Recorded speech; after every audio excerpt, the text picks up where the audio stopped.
Hello guys, welcome back to tenorshare channel. iPhone stuck in recovery mode and won't exit. Worried that you might lose your data when getting out of recovery mode? Don't worry, today I'll show you 3 safe and effective ways to exit recovery mode without losing any data.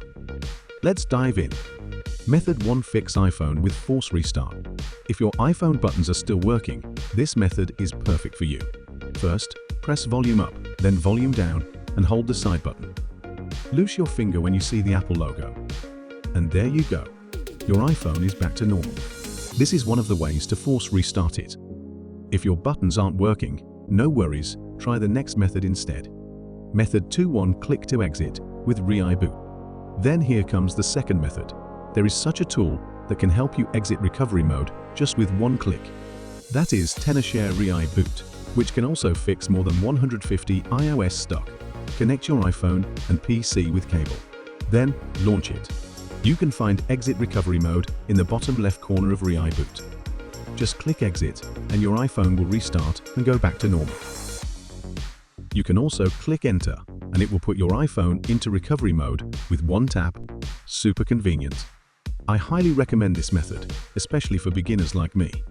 Method 3. Restore wirelessly with another iPhone. This method is a bit more costly.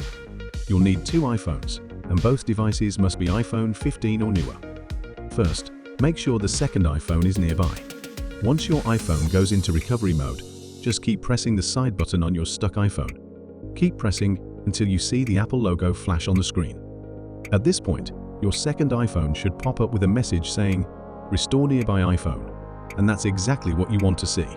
Just follow the on-screen instructions and you should be good to go. Pretty cool, but like I said, it's a bit of a costly method since you need a second iPhone. If you don't have one, don't worry. I still recommend using the previous method, ReiBoot. It's just more convenient. That's it. 3 quick ways to fix your iPhone that won't restore in recovery mode. If this video helped you out, don't forget to hit that like button and subscribe for more of the newest iPhone tips. Thanks for watching, and I'll see you in the next one.